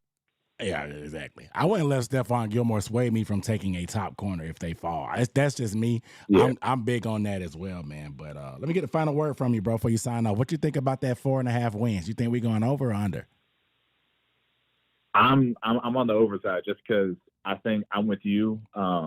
We gave away too many games last year, and I mean, I'm not gonna lie, I like the Frank Reich signing at one point, but clearly something wasn't working. And I think Canales, he's bringing a player-friendly approach to it, where I actually believe it. And I don't know, the organization just seems more in sync right now with the moves that are being made. And I just think my expectation is anywhere from 6 to 8. I don't expect us to be competing for playoffs. If it happens, great. Yeah. But really, I think I was a victim to it last year. Everyone was hoping playoffs last year, and we all got our dreams crushed, to where it's like this year we just need steps. We need to see Bryce make his improvements and show that he was worth that first overall pick. Because if not, for me, it's year 3 for Bryce. So I just need to start seeing some progress all around. And if we can do that, it's a successful year. And I mean, you can't really get much worse than 2 wins. Yep, that's true. But all right, Will, man, somebody calling in from North Augusta. I got to get you next, man. I appreciate you calling in as always. You know you're my guy. Shout out to you, bro. Yes. Hey, peace. Yes, sir. Call from J-Rock. to accept, press 1. You, what up, though? What's your name? Where you from? Yo, this is J-Rock. I'm outside of Charlotte, North Carolina, man. J-Rock, man. What's good, brother? Nothing much, man. Just excited about my Panthers, bro. Just got a quick question about our quarterback, bro. What's up? Man, what is going on? Like, I haven't heard anything in the news about Bryce Young. You know, they had these interviews with the guards, and they have not. They said, you know, he hasn't contacted them yet. And, you know, to me, as a captain and leader of a team, you think he would contact people, but you know, I'm just like, what's going on with our quarterback, bro? He in the bat cave, bro. You seen Dark Knight where Christian Bale was in the cave, bro, training in the dark and stuff like that, and like not seeing no light of day. That's where Bryce at. I did see him at a Kings game, and I saw him. He was training with Amir, ISM, out in ISM posted a video of him and Bryce throwing routes out in California. So he in the lab, bro. Now what exactly is he working on? I don't know. I know Canales talked about that footwork, but Bryce in the lab, bro. This man don't be out like that, dog. He was at the little Super Bowl party for Fanatics because I think he had to, but he don't really be out there. He ain't do no celebrity games or nothing this year. He ain't really do none of that riffraff and jive stuff like that. He been in the lab, bro. This dude is a football junkie, man, and I think he working. Now we got to put it all together, but I think he work. He not gonna be one of them guys that's gonna be on the front line on social media. I think he's more self-aware to the point that he not gonna be showing his face everywhere if he not playing good. So he gonna wait till he play good before he start taking in all the spoils of the riches. You know what I'm saying? So I think he in the lab. Add to our running back. And I know they just re-signed Blackshear, but I think we need a power back, man. You know, if they're going to be running the scheme, he said he wants to pound the ball. Yeah, I think we need to go ahead and pick up a power back. Who do you think we pick up if we do in the draft? If we're going power, it's got to be Braylon Allen or Audric Estime. I think we need a pass catcher. So I like Will Shipley from Clemson. I would like to get an every down guy. And when I think every down guy, I like Ray Davis out of Kentucky. He reminds me of Ray Rice a little bit, if you remember Ray Rice. His running style, because he's short, rugged. He can catch the ball out of the backfield. He can run the route tree out of the backfield too, not just like swings and check downs and screens. But we've been meeting with Jonathan Brooks. He's at he had a 30 visit with us. Jonathan Brooks, the running back from Texas. He was very good, and he coming off an ACL injury, but we know medicine and got a little bit better. People bounce back from an ACL injury. It may take him a year or two, but I think he'll be a rotational piece off the rip anyway. So we've been looking at backs. I want to take a guy that has every down back upside, like potential. I don't want to take just a role player. You know what I'm saying? Like that. Yeah, Chuba is the guy right now because he earned it. And once Chuba does solid this year, I would give him a cheap little contract to be a running back too. But I would like to get a rookie this year that has potential to be that every down guy. And then he shows that he's that guy that can be the man. You kind of push Miles to the wayside next year. And then it's Chuba as their RB2 and whoever we draft as a rookie this year to be their RB1. That's what I think. But I like Ray Davis. Ray Davis he's the load. But I got a running back video coming out tomorrow. It's going to break down pretty much all these guys at the top. And there's a little bit of clips and stuff with that as well. So just pay attention for that. All right, sounds good. Hey, I look forward to it, man. Hey, keep doing your thing, bro. Really appreciate the content and keep pounding. Yeah, for sure. I appreciate you calling in, man. Keep pounding, dog. Take it easy. All right, peace. So I know y'all been calling in. Somebody called. I'm gonna call you back. Matter of fact, who called from Arkansas? Who called from Arkansas? I'm gonna call you back actually because you called too many times. I gotta get the people what they want. Yo. What's good, brother? This C Dougie. What's up, Dom? What up, though? What up, though? I had to hit you. How you back. feeling tonight, man? I'm good, man. I had to hit you back, dog. I saw you calling a few times. I sent you the voicemail multiple times. Like, you already know. You know, I had to show a little bit of support I had to ask you a question because the question that I think everybody wants to know is the Gilly question. But I think if we don't sign Gilly, I think everybody has to understand that the cornerback room is very weak right now.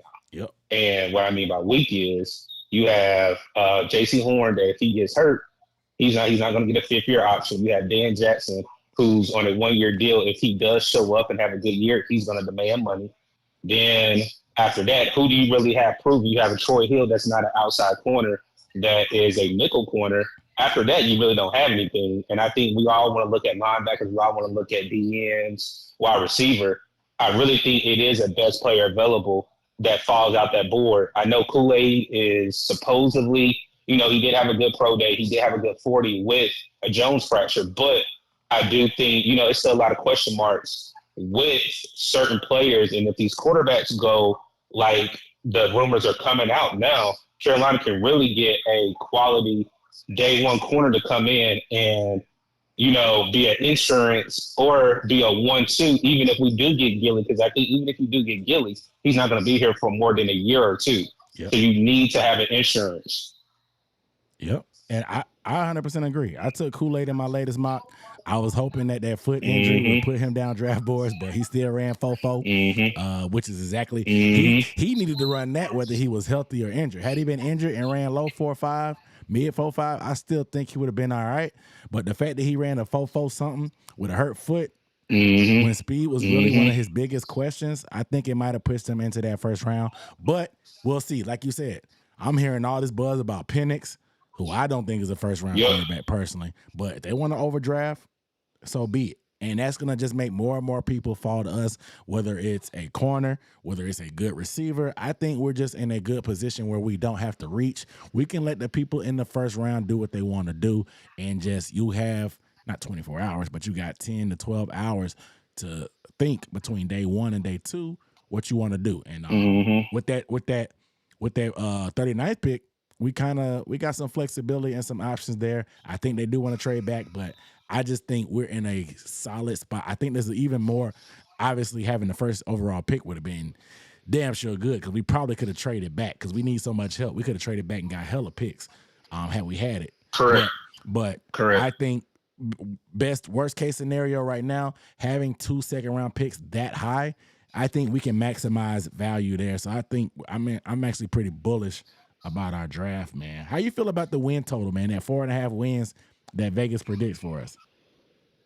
I'm gonna give you a shout out. One of the videos you just did this week was about the defensive acquisition that we brought in. One thing Carolina struggled with was stopping the run, and that's where teams are just running the ball down our throats. Whenever you're able to actually get in acquisitions that can help stop the run and help Barry Brown with a double team, I think the defense was I think everybody's going to say the offense, this and that. Yes, the offense was exactly what they were. But if you look at it, yes, statistically, we were a top 10 defense. But really, if you look at the games, we really were not because the way people were playing Carolina.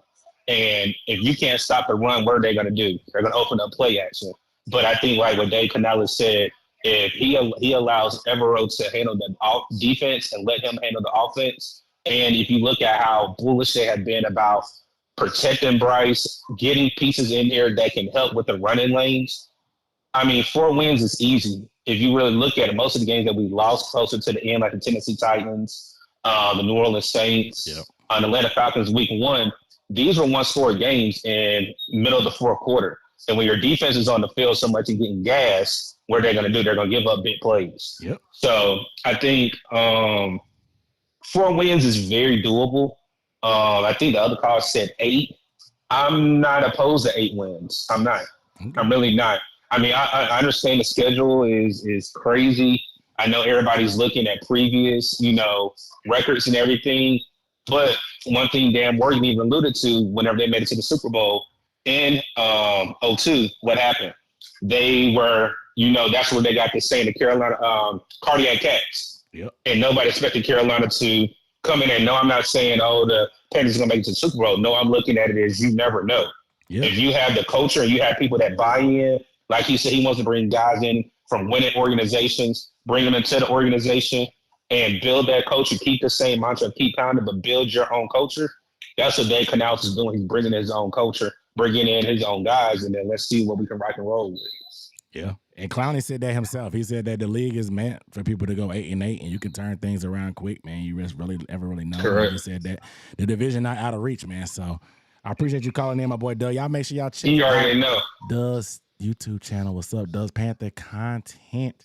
He drops it. I appreciate that on the regular, man. So y'all make sure y'all check out Doug, man. Appreciate you calling in, bro. Yeah.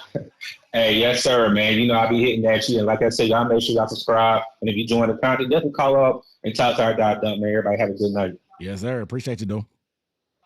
All right. So I see y'all talking about Canales and working with Bryce. Canales wants to work with Bryce. He came for Bryce. He probably wouldn't have been hired if it wasn't for Bryce. Bryce is going to be here at least another 2 years. At least. Notice how the structure of all these contracts are. They have an out after 2025. But Damian Lewis, he can get out that contract with no guaranteed money after 2025. Our other, I can't even remember his name. The right guard, after 2025, you can get out of it scot-free. They're going all in for 2 years, bro. And they're going to make decisions from there. They're building for the long term with short term in mind. They're trying to figure out what they have. They're trying to assess what they have. No super long term commitments to anybody right now. Derek Brown will get long term commitment, but outside of that, it's going to be tough chickens. It's going to be tough chickens for anybody else long term. So I think at least 2 more years guaranteed. Guaranteed. Let's get to the next caller. Call from. To accept, press 1. To send a voicemail, press 2. Yo, what up, though? What's your name? Where you from? I think at least 2 more years guaranteed. Guaranteed. Let's get to the next call. Turn your echo down in the back, brother. I can hear the video. Hello? Hello? Nobody home. The lines are still open. Somebody got stage fright. But regardless, you guys make sure you call in, man. I got time for a few more callers. I sent a lot of people to voicemail.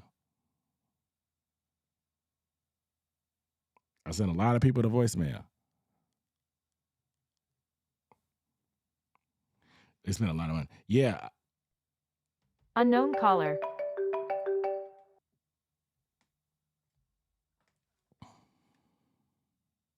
Technically. To accept, press 1. To send a voicemail, press 2. What up, though? What's your name? Where you from? My name's Tyson Klein. I'm from Wisconsin. Wisconsin. I can hear it on your voice, man. What's up, man? What up, though? Nothing much. How are you doing? I'm good, brother. How's the weather up there? Is it cold?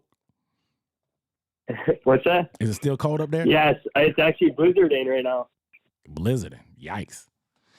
Yikes. Yeah, it's pretty bad. I don't envy you. Let's talk about some Panthers, man. What's going on? What's on your mind? Man, there's a lot.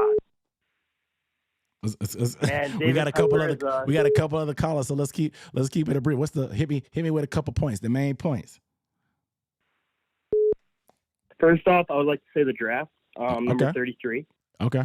I think that we go with receiver. I think that, there's cornerback and there's J.C. Horn and, we just got Dane Jackson and Troy Hill's a nickel and stuff like that, and I heard from other people.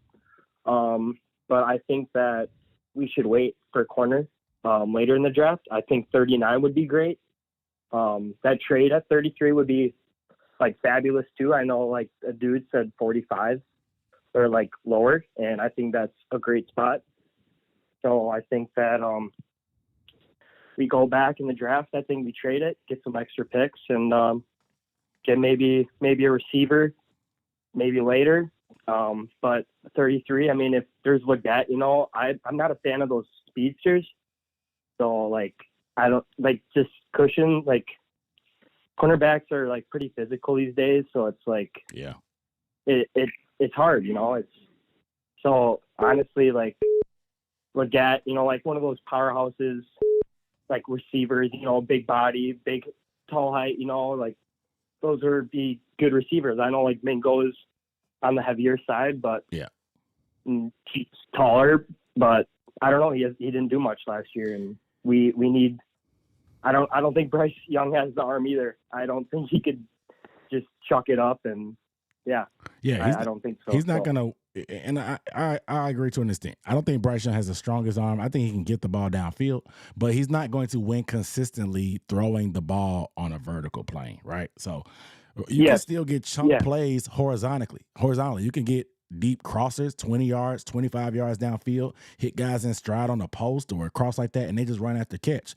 You can still win that way. The way defenses are playing this year, they're playing shell coverage. They're playing don't get beat deep. They're playing bend but don't break anyway. I think Mahomes and Tyreek Hill and the Dolphins, to an extent, they kind of broke the NFL to the point that defenses are just sitting back and just said, you can run the ball on us. You're going to have to nickel and dime us. We'll stop you in the red zone if we have to. But we just don't believe that you can put together 10 to 12 plays of good execution without messing up, getting behind the sticks, and ending up punting. So I agree. Throwing the ball downfield is probably not what Bryce is going to be able to do. He's not Josh Allen. Not even Drake May that's coming out this year. It's not the type of system he's going to be in. That doesn't mean you can't win. It may not be as flashy or pretty as Josh Allen, but if you look at Mahomes' numbers, his yards per attempt, air yards per attempt, have dropped every year of his career. So even he's nickel and diming now. So I agree with you there on 33, 39. How do you feel about addressing the edge position? So edge for me, DJ Wanham, I've watched like all your videos pretty much, and just this off season has been crazy. And for DJ Wanham, I do have hope in him. I think that he will turn into not maybe elite edge, but I think that he will turn into somewhat a good edge. Not as good as Brian Burns. I mean, he was a great edge, but like Chop or Darius Robinson, if they fall, I mean, that's another good pickup. But yeah, edges, I mean, Jadeveon Clowney, he's getting old now, and you said he's like, 56.5 last year percentage? Yeah. So it's I don't know. I mean, edge is a really important role. I mean, we got to get the quarterback. We had no sacks last year, or like we had no turnovers. So, I mean, it wouldn't be bad to get an edge. I mean, it's not that deep, this class. I mean, there's a few, but I mean, next year, I mean, maybe got some good pickups, and I guess we just see how they do, and maybe later in the draft, but I don't think early for edge at all. Okay. So what about that last point, the 4.5 wins projected by Vegas? Where are you at? You think that's disrespectful? I've heard you about say right? that a lot. So for me, honestly, I think the 6 or 7 mark is good. I think that's where they'll fall this year. Okay. Like what you said about those one possession games. I mean, the Vikings, what was it? Like a couple of years ago, they were like 0-8 and one possession games. And last year, I mean, or whatever, they turned it around. So we have some tough competition, like the Chiefs, Eagles, and stuff like that. But division isn't the best. I mean, we're probably one of the worst divisions in football, so some good wins there. But I mean, Falcons had a good off season, but I think they have a good chance to get 6-7 games. I think that would be a pretty good win total. Okay. Last thing for the road, you plan on going to any games out there? They don't play Green Bay this year. Nope, no Green Bay on the schedule. I guess the closest game to you, there's not anything in the Midwest except Denver. Denver's probably, or Chicago. It's probably the closest to you. You plan on going? Yep. So I think last year, Green Bay played at Carolina. Yep. So I'm thinking next year, Panthers go to Green Bay. Yep. So I'm gonna try my hardest to make it to that game. Okay. Yeah, I went to Chicago last year. It wasn't that cold. I went to that Thursday game. It was a tough one to sit through, of course, but that was my that was my first time going to Midwest in some time. Rough game right there. Tell me about it. But I appreciate you, man. Make sure you stay warm and stay safe up there in that blizzard, man. I appreciate you calling in. I appreciate you supporting and watching the videos, of course, too, man. Yeah, thank you for answering, man. I appreciate it. No doubt, man. Keep pounding. Yeah, you too. Somebody called in from Monroe. I'm gonna have to call you back probably. There you go. Unknown caller. All right. Call from John. to accept. What up, though? What's your name? Where you from? John from Charlotte. John from Charlotte, from the foe. That's what they call it. That's what y'all call it, the foe. That's what people call it. 704. Oh yeah, 704, baby. Yeah. What's up, man? What's on your mind, man? Hey man, what you and the rest of the chat feel about my man Tavondre Sweat? Maybe at pick 39, get that D line, 3 D linemen over 1,000 pounds. Hey, it's a lot of beef. I will say that. At 39, I don't know, man. That's the thing. Like, and I'm not gonna lie, I haven't done a ton of film watch on him. Maybe not even just outside the Senior Bowl. I really haven't watched any, to be completely honest. And I don't like to give my full-fledged opinion without that. But I will say this, off of just public perception, I think a lot of his stock fell because of his combine performance. And you won't think it matters because the dude is 300-something pounds. He's not going to run fast. You know what I'm saying? But I think the success rate of guys over 350 pounds has not been great in the NFL in terms of like being able to contribute more than 50% of the snaps just because of conditioning, you know? So I think that's the kind of the issue you get into there. So I don't know where his draft stock is at all right now. I thought he had a solid Senior Bowl at times, but I'm definitely down for getting a big interior D lineman nose guard because Shy Tuttle, he's probably the lightest D lineman we have now. You know, Derek Brown is 330. He was the biggest guy. I got to look at Ashawn's numbers, but I'm pretty sure Derek is still the biggest. But Derek is not in the middle. And I feel like we got moved around a lot at the point of attack in the middle. So I like your train of thought of getting a guy to anchor in that middle. What you think about the edges, though? Oh, I'm a big fan of Clowney and Wanham. Okay. Just hope that we can get to the quarterback, because Wanham had a lot of open runs last year and didn't really, like he could be good. I just don't know how good he is right now. Yeah, and he's an you upside. take him out of that Vikings. Yeah, he's an upside pick for sure.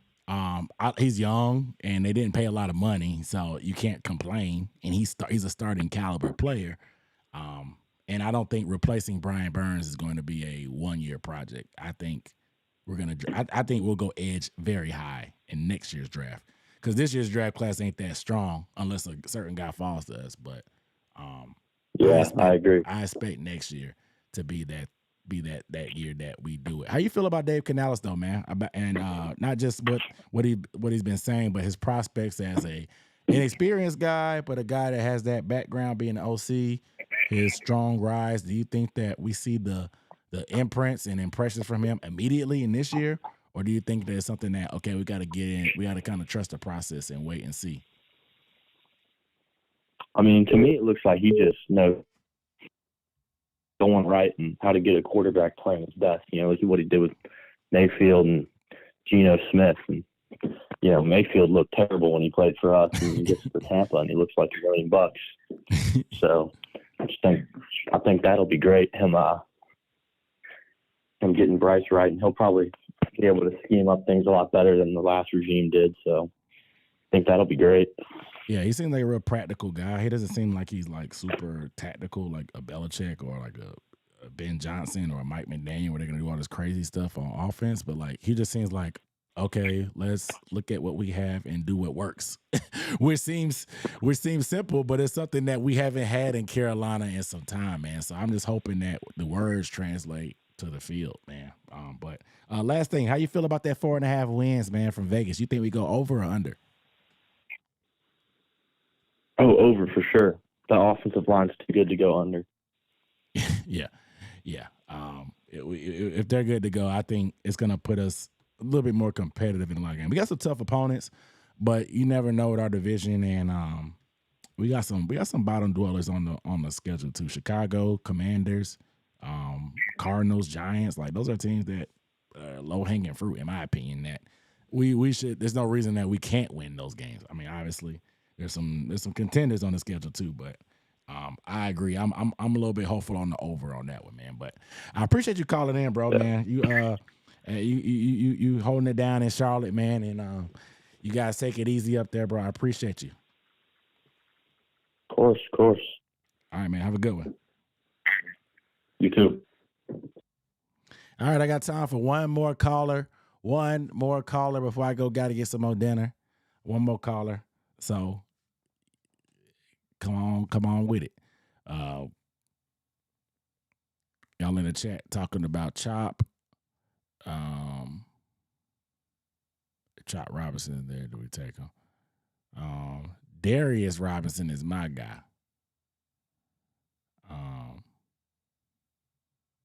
Is my guy. Say sorry for that. Unknown caller. The last caller.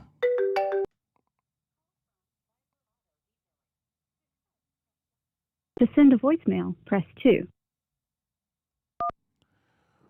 What up, though? What's your name? Where you from? Sam from Greensboro. What's good, Dunk? Sam's from Greensboro. What's good, man? Oh, nothing much, man. Just chilling. I appreciate you calling in. I appreciate you tuning in. What's on your mind?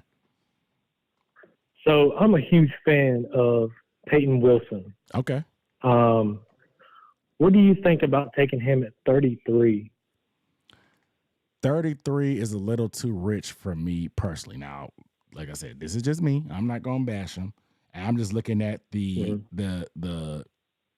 and I hate the nerds, but the analytics of draft capital on linebackers. And I like Mina Kimes from ESPN. She talked about how the linebacker position is in a weird spot. It's almost like, not devalued, because I hate that term, but like how people try to say that you can find running backs late or whatever, and there's this learning, because there's a learning curve on linebacker. There's so much happening. You have to be smart and instinctual, and there's just a lot of football you haven't seen yet. So you kind of learn on the job. So using high draft capital, you may not get that return on your investment right away. They say that the third round is probably the sweet spot, and I think the stats of the top 10 highest paid linebackers, their average drafted round is like the third. So going 33 is a little too rich. Now, if we trade back to like the mid second round to the 40s or even 50 range, I would be down for it. Now, if he falls to 50, if he falls to the third at 65, I'm all over that, to be honest there.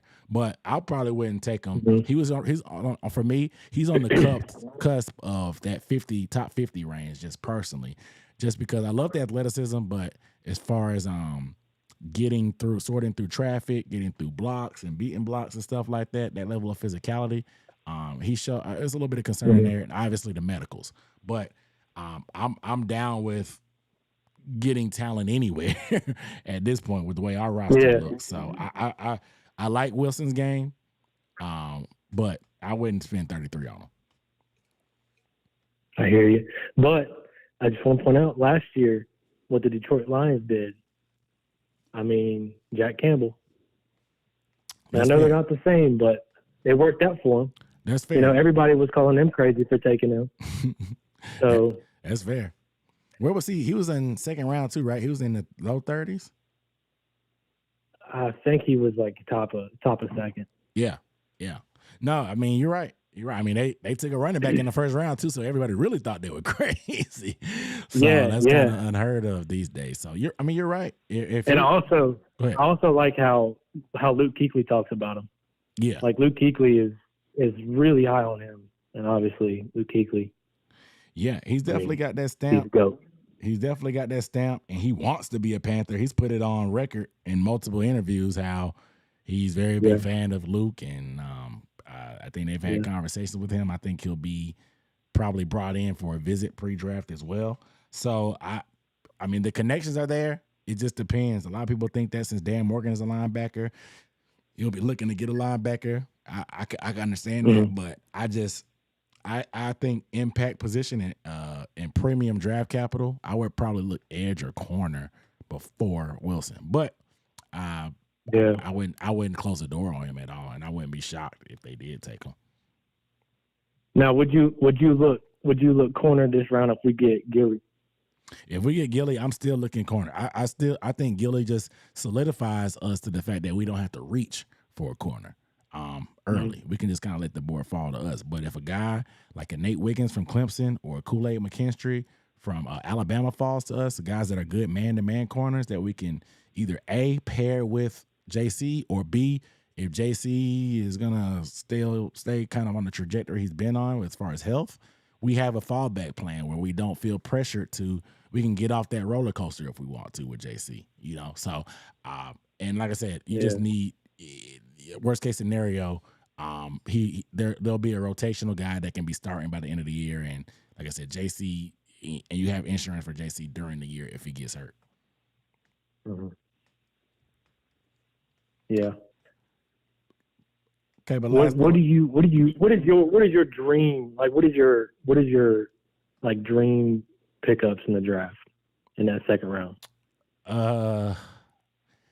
If I could have it my way, we would trade back and get either an extra third this year, or a second for next year, because we don't have a second next year. I would love to get one like that. But as far as players, definitely a big if we can get a receiver with wide receiver 1 upside. I like Leggett. I like Coleman. If Adonai Mitchell falls, he's definitely an option as well.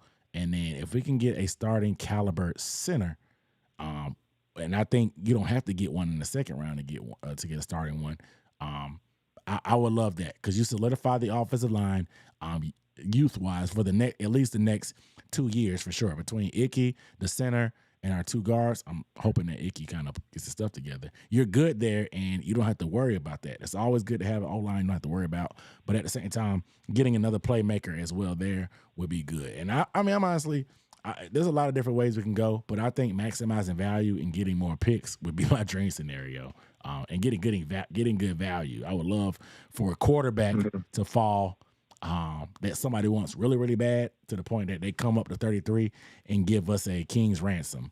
And then that happens. Yeah. But this is my draft crush or whatever is probably Darius Robinson on the D-line, though. He gives us flexibility. Clowney can play just pass rush scenarios mainly. We keep him fresh for the full 16, 17 games stretch. Because he's had some injury concerns in his past as well. So you keep him fresh to do what he does. Darius Robinson can play the run on those early downs, pass rush downs. You kick him inside, the rush inside. You got Clowney, Derek Brown, Wanham, and who did I leave off? And Robinson. And then you're good to go there, man. And then you have that answer there. Because this draft class for edges is not that deep. And I think he gives you a lot of flexibility as well. And I think that's something that a Giro could do. So that's probably my draft crush. Or I don't think he makes it to the second, unfortunately. But if he's there, I'll be all over him. Yeah. Dunk, I ain't gonna lie, man. I'm drinking the Kool-Aid a little bit. I'm drinking the Kool-Aid a little bit. Already? Oh man, I don't know, dude. I was on it hard last year, but man, obviously it hurt. That season hurt, but man, I think I'm sipping it right now. You're not even gonna wait for the draft, huh? You already got a cup full, huh? It, especially if we get the get. Oh my gosh, I'm sipping it, man. Hey man, ain't nothing wrong with that. I usually fall. I mean, I try to fight it, but usually by training camp, when I start seeing the team in person, I'm usually in by then. Yeah, I get dude. a realistic point of view. But I watched your training camp coverage last year, and I was hyped, bro. I was too, man. So hyped. I was so hyped. And then oh man, we're obviously going to do better this year, but my big question on the offense is Icky. Yeah. I don't know. Yeah, and he can. Unfortunately, we're in our quote unquote rebuild journey. We can't afford to double back on left tackle right now. Like we hit. I mean, obviously over the years, we've hit corner with JC. We kind of right there on him, but he's still a good player at least.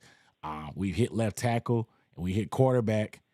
Those are some of the premium positions, and obviously we need to reset pass rusher, but I just don't think we're in a position where we can double back looking for a long-term answer at left tackle. So he kind of has to work out, in my opinion. But I think he's kind of the biggest X factor on offense. So Yeah, I agree with you there. Yeah, and it's actually crazy to me how we've hit on almost every single one of our first round picks in recent history, and we still suck. Like we don't, after that first round, we just fell off a cliff. Like we haven't hit on any of them. And that's the thing. Like how do you go 100% in the first round and then practically zero in the following? That's the thing, man. Like I think we've been, because it's been so many different general managers and coaches, people think that's normal. It's not. It's not. Like teams find great players everywhere in the draft on a regular basis. The Rams, they spent all that money to go all in on a Super Bowl. Not even just Puka, Byron Young they got in the second round. Kobe Turner from Wake Forest, he was in like the third or the fourth. He's a D tackle that had 9 sacks. Puka, like you mentioned, they just continue to find guys.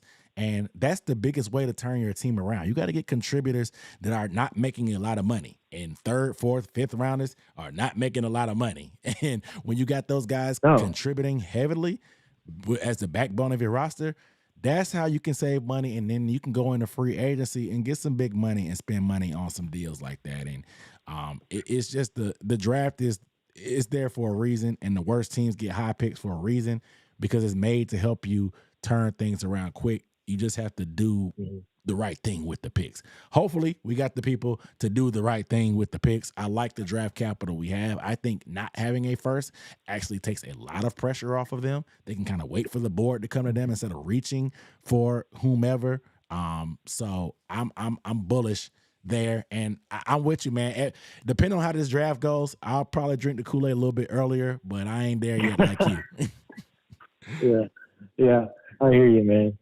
It's just kind of frustrating to see all these other teams hit on those late picks, and we just never do. It seems like. Yeah, I think. But I hope that changes. I hope that changes, man. Even a third rounder, if we could hit on the third, like we're due. We're due, man. We're due. I don't need a 7th rounder turn into an All Pro. I just need to give me a third that's coming and compete for a Rookie of the Year. Yeah, contribute. Yeah, like none of them have even contributed. Like YGM contributed a little bit, but he didn't do much. Yeah, not much sacks. Outside